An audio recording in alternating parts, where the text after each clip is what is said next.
On behalf of President Lisa Freeman and our Athletic Director Sean T. Frazier, I want to welcome you to National Girls and Women's Sports Day.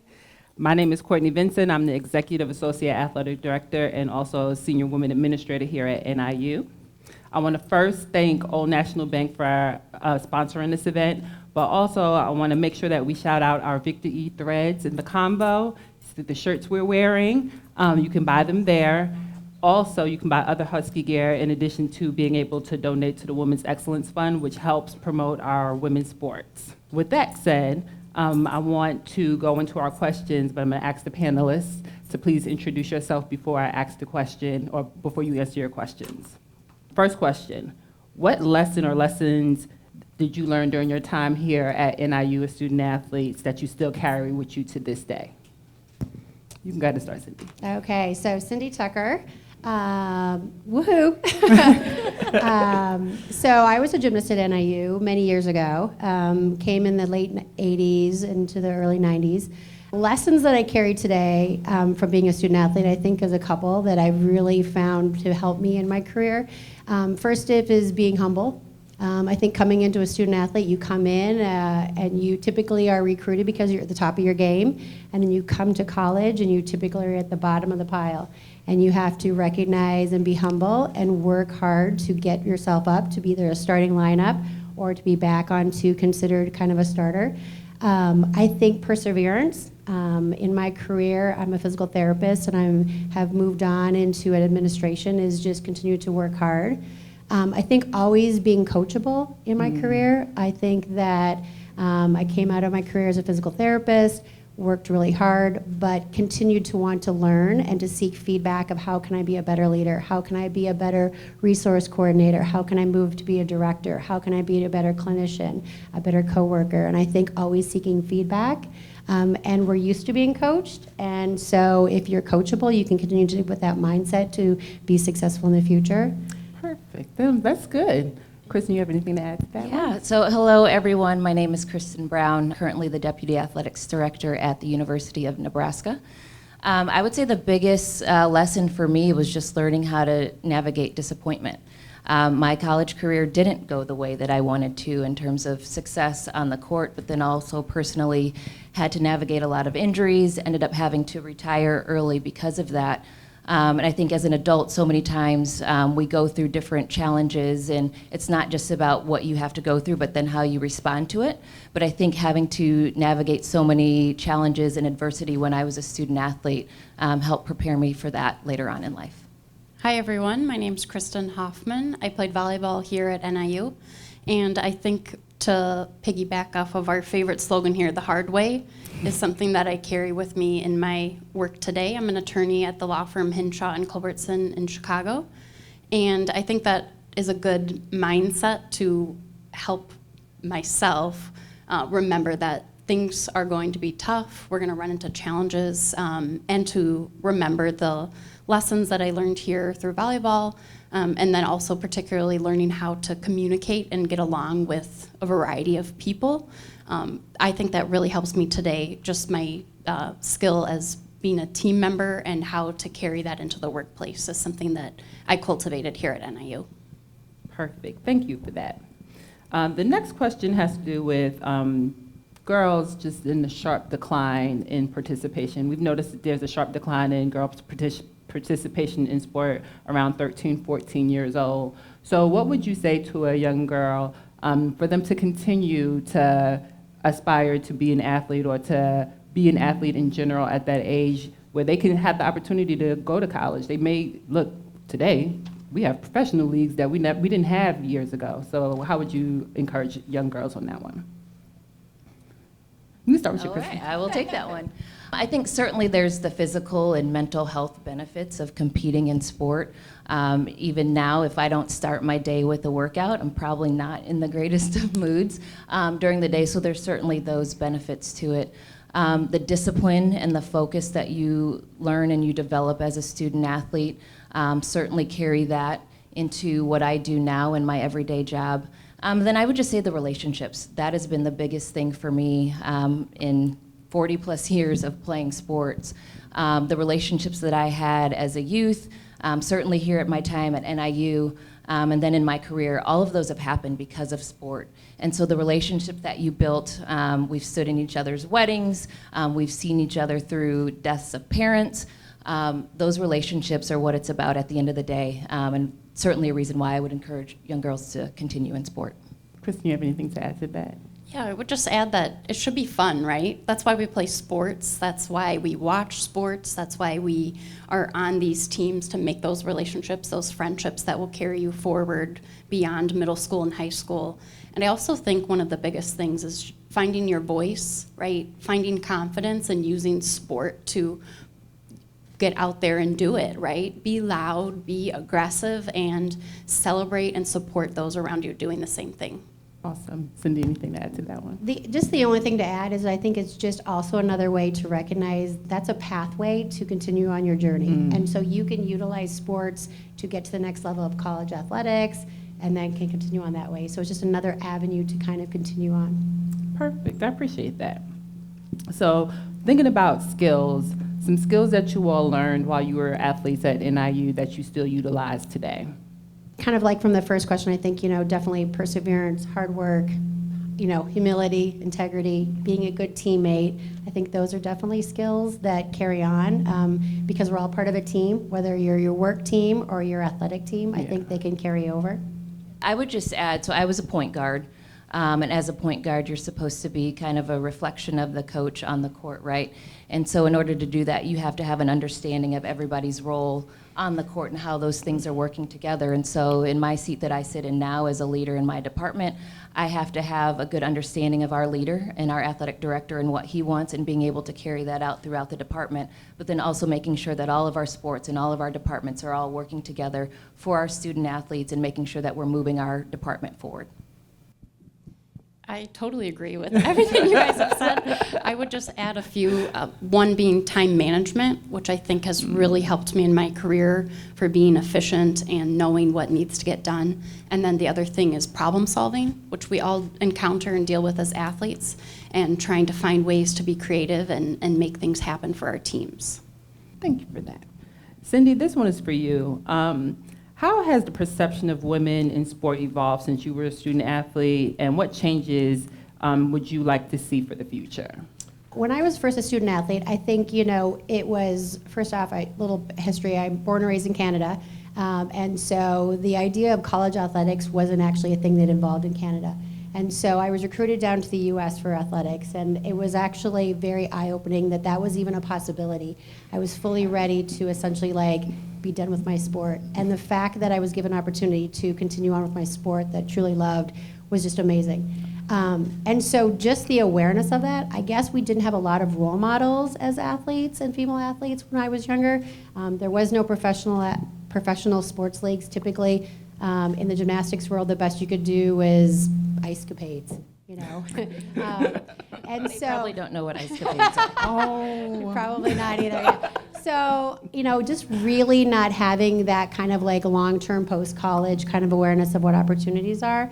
And I think that also just attendance and support. So not only lack of role models, but also just attendance and support. So I was a gymnast here. We were happy to have maybe 20 people in the stands cheering us on, and they were typically all family members. And so it's so exciting to see people coming out like today to celebrate women's basketball, to support, to cheer on. I think that's key, having key role models. And then the growth of professional leagues. Super excited to see women's basketball. I mean, hats off to Caitlin Clark for her awareness and her visibility that she's brought to women's athletics. And she's creating energy and a following, and that's just opening up a ton of doors and opportunities. And eventually, hopefully, we get there from financial equity. But I think that's going to come with just that following and awareness. So. We already have a women's volleyball league that's professional. So how do you see that sport growing, being a former volleyball player, and how excited are you? So excited, Courtney. I was talking with Kristen about it. All I want to do is talk about volleyball in Nebraska. They just hired a female coach. It's unbelievable. I remember as a high schooler being able to turn on Big Ten Network on Sunday afternoons and watch games, and how that was instrumental at that time. And now you see little girls in their club jerseys at these professional leagues, and you can drive 2 hours from here to watch it. And so I think the growth for volleyball and for all women's sports is just the beginning right now, and it's so exciting to be a part of it and support it, and I think we need to all continue to find ways to support it and tell people to watch it. Okay, so I have another question for you, Kristen, because you hire coaches. And so as you're looking for coaches, like we have student athletes in the audience, I don't know who aspires to be a coach, but for those who do aspire to be a coach, and we're talking about the future, how important and integral are women coaches as we are going into this next wave of college athletics? It's huge, and we don't see enough of it. And candidly, I would love to hire a female head coach every single time for every single search that I do. We as administrators, and this is something that we talked about earlier today, it's important for us to be able to set up our female head coaches for success. So that's whether it's providing a nanny on the road, or providing an extra room for them to travel their family or their nanny, or we fly charter. So, so being able to bring family on the road to help support the mom when she's in practice and the kid is doing whatever. So we as administrators have to do things and find creative ways to make life manageable for our female head coaches so that they can and want to stay in coaching longer. Historically, women in the workplace have consistently had to prove their worth and their value. So can you explain in your career specifically how you consistently rose to the occasion and your respective careers? This one's for each of you all. When I work in the healthcare community, definitely don't have a lot of representation, a lot of female representation in leadership roles. I think one of the best advice that I always received is I want you to continue to be comfortable being uncomfortable. And that was the best advice I was ever given. So I always volunteered to be in roles that I had no place being and volunteer. When COVID hit in 2020, I was tapped on the shoulder to be in charge of logistics for Northwestern Medicine. I was in charge of all of our PPE, ventilators, everything from logistics of screening of employees for the entire system. And it was a job that I was a physical therapist and probably far outside my role, but I rose to the occasion and challenged and really got to network outside of my service line, and it was a hugely valuable lesson. So I think just becoming comfortable being uncomfortable is the best thing I can recommend anybody to do. Perfect. I would say that who you work for and where you work matters. And I have tried throughout my career to be strategic about who and where I work because, again, who you work for matters. And do you have somebody who supports you and invests in you, wants you to have success, wants you to be in positions to have leadership and have those types of roles? I've had colleagues who have struggled at different places because they went to a place where they didn't do their homework, and they struggled that whole time that they were in that position because they didn't have the support of their boss or the leadership at the top of the organization. So I think the best advice I could give is be strategic about where you work and who you work for, because there's nothing better than having a supportive environment that allows you to thrive every day in how you work. It's really good. I think finding mentors, finding allies who support you, whether it's in your workplace or outside of your workplace, has been really helpful for me. At my current firm, we have what's called the Women's Affinity Network, and it's a group of women attorneys who get together, and we might do things like service project or just talk about what it's like to be a woman in the workplace. And it's like having a team, right? You have that community behind you. You know that other people are going through similar situations, maybe have been through similar experiences in the past that you can learn from. And I think that that is really valuable, particularly if you're in a profession where you're a minority, to find your people and support them, and they'll do the same for you. You walked right into the next question. Oh, I guess I've been studying the list over here. So the importance of mentorship. So how has that showed up for you? You want to start, Kristen? Yeah, it's so important. I'm not sitting in this seat now if it wasn't for a Carrie Groth, who was the AD here when I was a student athlete. Andrea Williams, who's now the AD at UIC, we worked together at the Big Ten office. Carla Williams, the AD at Virginia. There's so many women that I can list that, again, I'm not sitting here if it's not for them taking the time to invest in me and to pour into me. And now it's our responsibilities as leaders to give back to the next generation to help mentor and mold young people. But I would say if you're not leaning into people who have been in your shoes before, you're doing yourself a disservice because the knowledge that you can gain from a Courtney and from these guys up here, from Sean, I see some folks who were in administration when I was a student athlete. If you're not leaning into those folks, you're really doing yourself a disservice because mentorship is so key of learning from people who have been where you are and where you're aspiring to go. Kristen, this one's for you, Kristen Brown. So NIL, the rule changed in 2021 officially, and we've seen the iterations of it in these last couple years. But specifically for women, how have you seen women lean into this space and actually earn money, understanding that there is a difference between what men are bringing in versus what women are bringing in? But with that said, there are women doing well. Yes, there are. I mean, we've seen the deals, right? We've seen everything from 4-figure, 5-figure, up to, in some cases, 7-figure deals, which kudos to those who have the ability to do that. I think when I look at NIL and what I'm most proud of is that our young women are learning how to build a brand, how to financially manage your money, how to decipher what brands I'm going to align with. I've seen women develop their platforms to advocate for causes or for people, topics that are meaningful to them. That's what I'm most proud of, are the lessons that our student athletes, and particularly our young women, are learning that are setting them up for success when they become business people and professionals and whatnot. Yes, the money piece of it is great, and kudos to those who can do that. I would not have been in that situation as a student athlete, but I'm really proud of all of the other things that have come out of NIL that are helping our young people as they grow and develop. I will say, just to add to that, one of the things that I've been noticing is a lot of student athletes, particularly women, are really leaning into that charitable space. I've seen a lot of student athletes do representing organizations.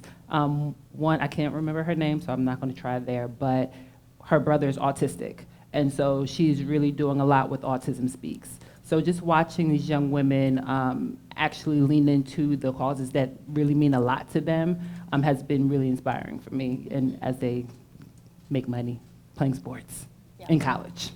The historic growth in women's sports has been notable. We've been talking about that a little bit. Companies and organizations are investing in women in new ways. So what things are you seeing that makes you the most excited now that we're seeing this come to fruition? And we can start with you on the end, Kristen. Sounds good. I think to piggyback off what Kristen was saying, just people learning how to advocate for themselves is a really powerful tool that we're seeing through NIL and other spaces right now, which is something that can catapult you out when you get beyond the doors of the university and your sport. And that's one of the biggest lessons I think we can take from sport, is to learn how to speak and advocate for yourself. So I find that very exciting, the more that we're seeing women's sports get on the map, that we're learning this about ourselves. We're starting to see organizations and companies value women's sports and realizing that you can get a return on that investment, right? And Courtney was there in Nashville a couple weeks ago, and as a former women's basketball player, this is the most exciting thing to me, is we had a historic vote of now implementing NCAA tournament units. So for teams that participate in the NCAA tournament and then advance, you can get money for your conference that the conference can then distribute. And so that's something that's been happening on the men's basketball side for years. And it was a fight to get to this point on the women's basketball side of things, but that's finally happening this year for distribution next year. And hopefully we get to a point where we're seeing that in volleyball, we're seeing that in softball, we're seeing that in gymnastics. But really, really exciting from a women's basketball standpoint, that people are starting to see the value in that sport and that there's a return on that. Just the only thing is to add, I think just like that brand representation. I think, when you turn on the TV now, you actually see a lot of women's represented in commercials and ads, and that's just amazing. And I think just people and organizations giving back and really inspiring and mentoring those young athletes, I think that's amazing. I think, when you think about like some small organizations like Girls on the Run, instilling and being a good role model, just like, being athletic is cool. And so I think encouraging that and saying it's okay, and let's continue to foster that. That's good. One of the things that I noticed the other day, I was watching a podcast, 7 p.m. in Brooklyn. Carmelo Anthony is one of my favorite basketball players.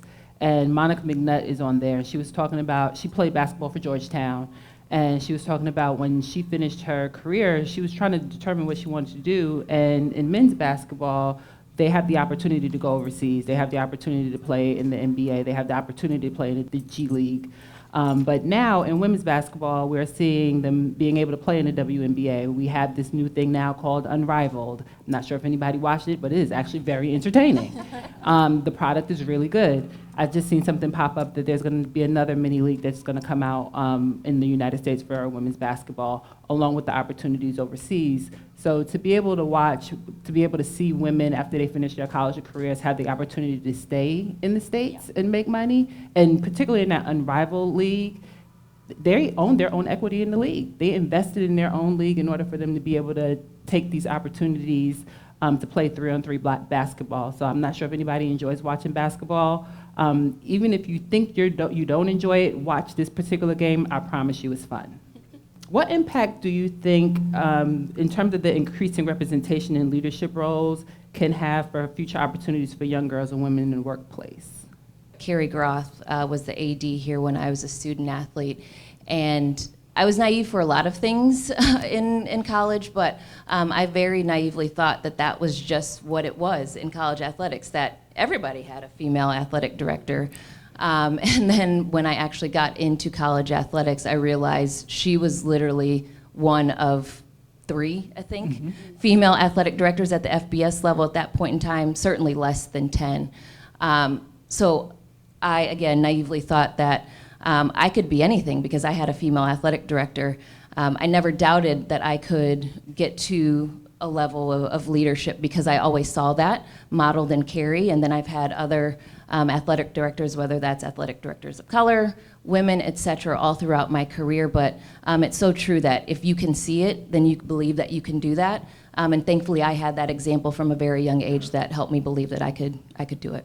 I agree with everything you said. I think just visualizing and seeing that representation realizes it's a possibility, and you can always work in a tribe to achieve that goal. So without seeing that represented, it's hard to imagine what could be. Yeah. Unless you, I mean, that's a forerunner. That's tough. But I think the amount of strong women we've had in sports over the last 50 years has been amazing. You know, I was reflecting back today. I have some friends that are extreme marathon runners, and I was thinking back to the Boston Marathon, like literally 50 years ago, women were not allowed to run the Boston Marathon, and a woman had to dress up as a male, and she got pulled from the course. And in 50 years, we are dominating the sport. So just in 50 years, we've come a long way, and it's something to be very proud of. Yeah, just speaking about representation, I had an SWA at Clemson. She's since passed. Her name was Barbara Kennedy Dixon.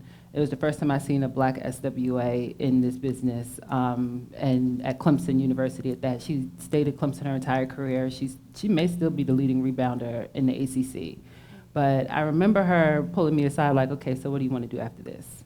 And I had nothing for her. Like, I was working in compliance, like, this is good, I'm cool. And she's like, yeah, no. And so what she ultimately did, she took me under her wing and she let me do different things and let me see different things. And that's what got my brain turning, like, okay, I can do more than just compliance. So that representation and watching people work hard, watching people she worked hard, but she knew she had to be good. She knew she had to be great. And just to watch her do that, it helped me, it helped some other people in our office understand that this thing that we want to do, like, not only is it possible, it's possible to do it at a high level, and it's possible to do it at Nebraska, or in her case, at a Clemson University, because I didn't see it much when I was coming up. As former competitors, how do you take that energy and use it in the workplace? How do you excel in the workplace and beyond with your competitive energy? Because, it doesn't go away. I was a former student athlete. It doesn't go away, so. I was going to say, are you ever really a former competitor? You're right, it doesn't go away, and I think some of my coaches want me to chill out sometimes because I can be intense. But I try to channel that in good ways now, and really utilize that as mentoring moments for student athletes. Outside of some of the social media things that they have to deal with now that I didn't have to deal with. I think I've been through probably most experiences that they've been through, whether that's struggling academically, struggling with injuries, struggling with mental health, struggling with not having successful seasons, struggles with the coach, which I know some of you know, my former head coach. So I think I just try to use that competitiveness and channel that into opportunities to mentor the young people that I'm entrusted with. What do you do with your energy? Yeah, so I think one of the biggest things is just, love being competitive. I like to win. And so when I think about healthcare goals, it's like, how can we continue to better meet the needs of our patients? And so whether it's patient satisfaction scores, I want to lead the system in patient satisfaction scores. I want to lead the system in access and access. I think all of those things, my team knows I don't like to lose. When we do those personality tests, and they always laugh, they're like, yeah, don't get into it with Cindy, she's going to want to win. But only for the good of the cause, only to be better in healthcare, to be better at my job, to better meet the goals of my organization, whether they're short-term, long-term, or that type of thing. So you can channel that competitiveness that way into performance. I totally agree with that. I cannot stand to lose, and I want to get good results for my clients. So I know that's going to take a lot of hard work, and I can rely on giving my best effort and hope that that's enough. It's really funny that you brought up Catherine Switzer, the marathoner, because I just finished listening to her audiobook, and I'm training for my first marathon at the end of this year, which is something that I never thought I could do, right? Volleyball, sprinter.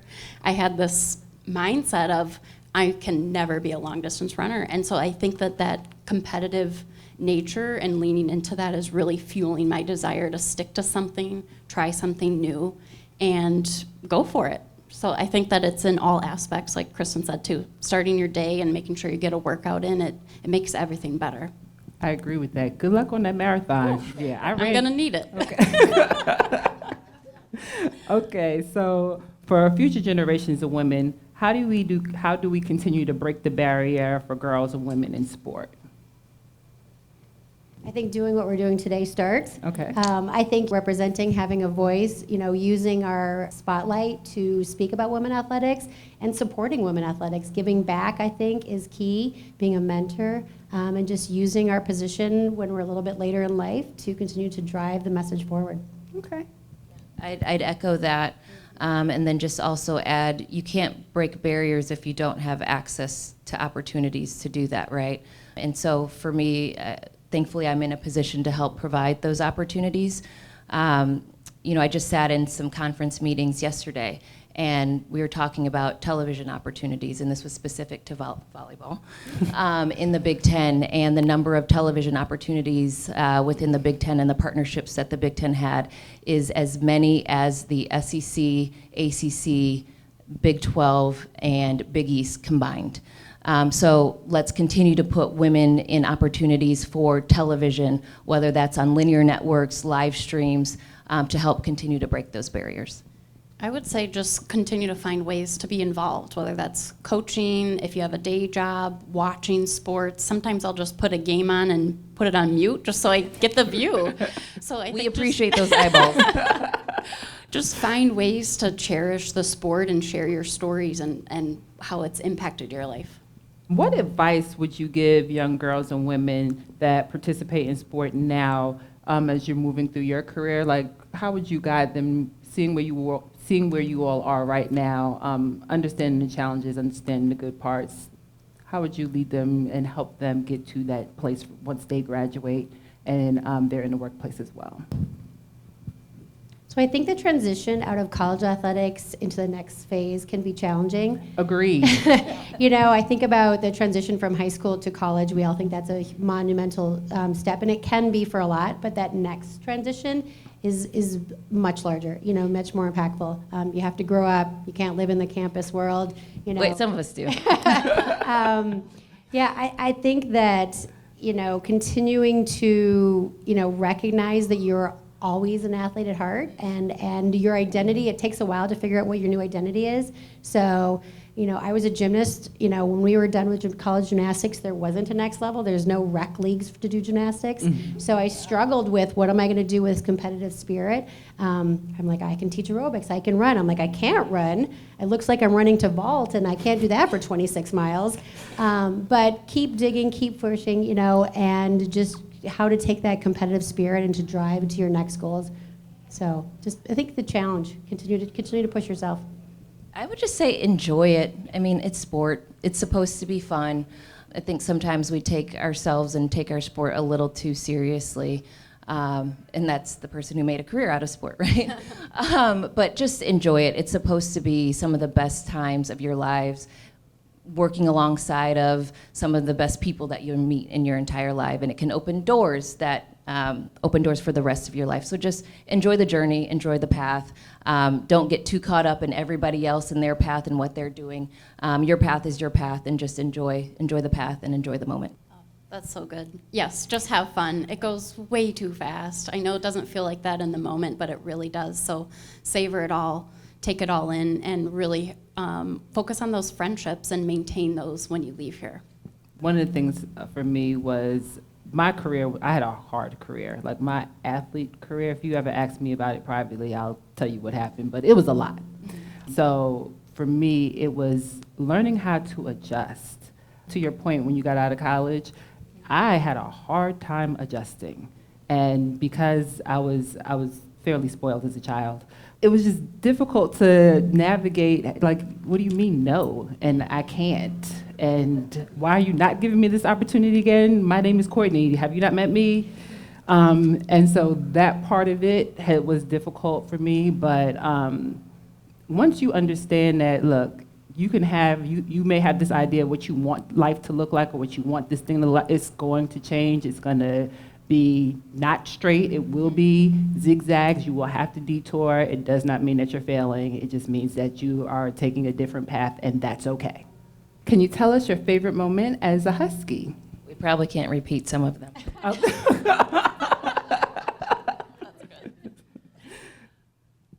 I don't know if there's a specific moment, but honestly, it's just the bus rides with my teammates, the inside jokes that we had. Somebody can mention something about mountain water, and we will all remember the random sports psychologist that our coach brought in who made a hokey segment out of mountain water that really wasn't from mountains, but she pretended like it was. It really is about those moments with your teammates, bonding with them over the biggest and smallest and dumbest of things.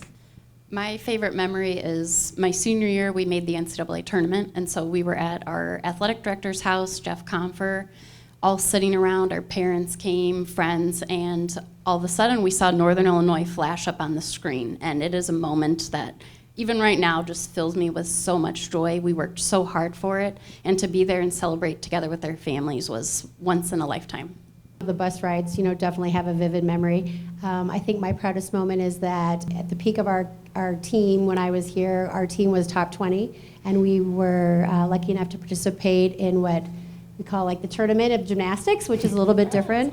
Go down and compete to Alabama, and we were surrounded by Olympians that were now in college, and it was a little bit of an awe. And then it was like, we deserve to be here. We're right here. We're here next to them. They're by our side. So that was just a huge win.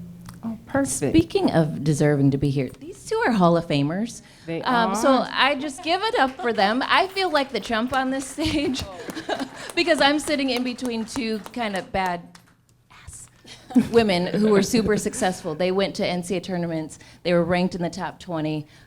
Super proud of both of you for what you guys did in your careers. Thank you. Thank you for being out there and championing women. Perfect. Okay, well, first of all, thank you all for coming back and giving us this time and your energy. Obviously, you didn't have to do this, so I'm very appreciative, and they're very appreciative too. Just listening to your insights and your perspectives are really important.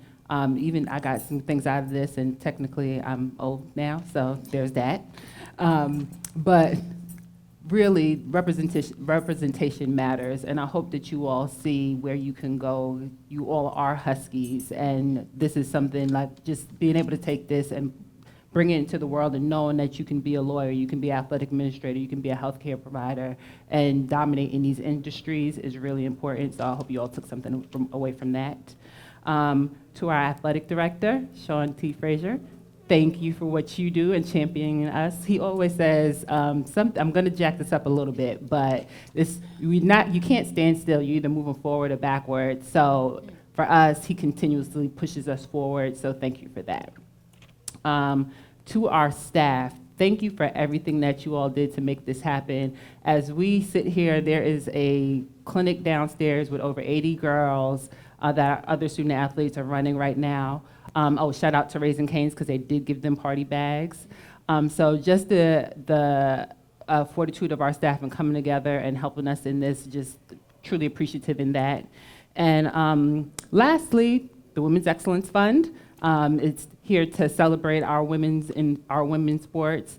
And again, you can buy things from Victor E. Threads, but also there'll be a QR code on the screen, so please screenshot that thing and, donate. And with that said, go Huskies.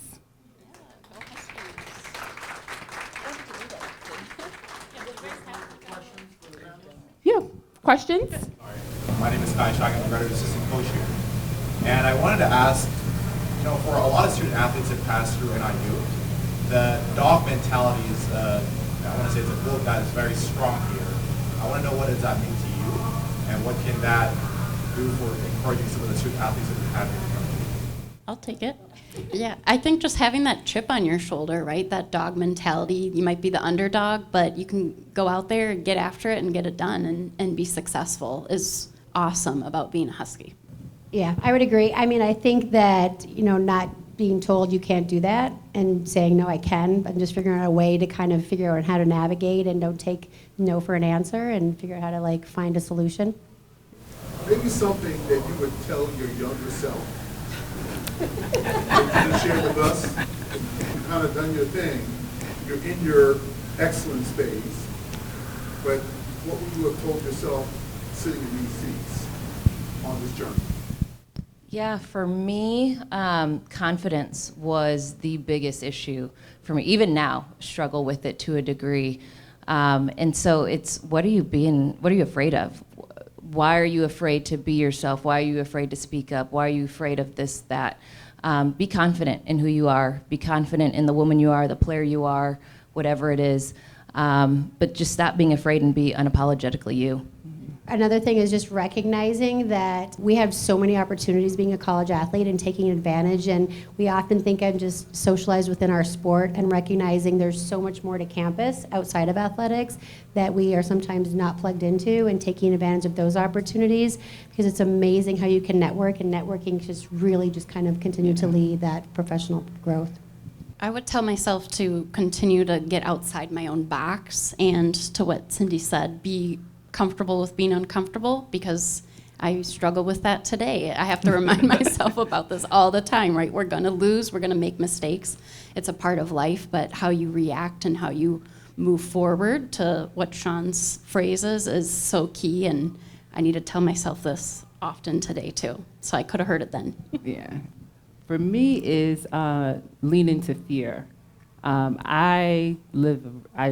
Used to live a really safe life. And a part of it had to do with how I grew up. I had a brother that took all the chances in life, and it's like, okay, that's a little extreme. So I think it just kept me more in a box. And so now, even today, to your point, even today, it's just like lean into the fear, because on the other side of that could be something great. Hi everyone, my name is Shanti. Was your dream job in college what your occupation is now? No. I actually wanted to coach, crazy enough, and thankfully had a couple of people, an undergraduate professor who is still here, Dr. Cothran, and then a gentleman who worked in the athletic department at the time who has since passed away. But at one point, both of them pulled me aside and said, hey, I think you should think about going into admin. And I was like, no, you don't understand. I'm going to be the next Pat Summitt, the whole 9 yards. And boy, was I ever wrong. Tried to go down the path of coaching. A couple things didn't work out that I thought were going to work out, and applied for an internship at the Big Ten Conference because it said you had an opportunity to work the men's and women's basketball tournaments. I was like, that's how I'll get my foot in the door for coaching.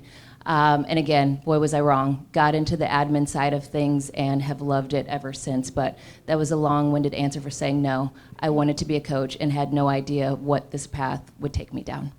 I came here naively, wanting to be a physical therapist, and I probably was a little bit overconfident in thinking that I'm going to apply to PT school and they're going to accept me. not recognizing how competitive it was and how, which, they accepted 24 students. And so I was lucky enough, thankfully, that my plan A worked out. But then I had to come up with the decision I had to give up my gymnastics scholarship. So once I got accepted into physical therapy school, the program was set up that I couldn't go be a student athlete and be in the physical therapy school. And so recognizing that came to that decision that now I'm preparing for the rest of my life. And that was hard, but I still had the support of my teammates because I was still part of their team and they supported me in my decisions. But yeah. And then I moved into administration. Did I want to be an administrator in healthcare? I don't know, but I kind of like to be in charge and tell people what to do. So maybe it's a natural fit. I think we all kind of have similar stories, right? So when I was in college, I knew I wanted to go to law school. I really wanted to study sports law, and I was on the wait list at Marquette. And so I had to work through that. Oh, I'm not going to go where I wanted to. I applied and was planning to go to Valparaiso. I graduated here, and a few days after graduation, I got a letter that I was off the wait list at Marquette. So quickly pivoting, what am I going to do? I ended up going to Marquette and studying sports law, and at the time my plan was to work in compliance, and I wanted to become an athletic director. So I interned There's in still a few compliance departments during school and was very determined and sure that, yep, this is what I was going to do. I interned at Marquette, I went down to Baylor, and then the summer between 2 and 3L years, I was the law clerk at the NCAA and realized, hey, maybe I actually like the practice of law. So I had to switch again and figure out what it was that I wanted to do. And so I ended up kind of changing paths at that point and going the more traditional route to practice law. But I think that's kind of what we're all here to share, right? Yeah. That you never know what door will open for you. Your path's going to change, and lean into that and see what's going to happen. Yeah, I didn't know at all. I finished college and I worked for a year and realized I could not take care of myself. Bills are expensive and I have expensive taste. I did not know. Shout out to my mom because she supported it. But I was working at a job for, I think it paid like $10 an hour. It literally didn't do anything for me. And somebody came in that went to Morris Brown. I graduated from Florida A&M University, and we had this band thing going on. And at that point, FAM just was about to go on probation because they had like 201 violations in the city. They didn't turn in violations for a couple years. So when they came on campus, they had a field day. Shout out to the NCAA. And in my head, I was like, oh, hold on, what's this? I can do better than 201. And so I started looking for graduate assistantships and found one at Marshall University and been in the business ever since. All right, well, thank you all for being here. Thank you for the questions, and thank you, panelists. We definitely appreciate you.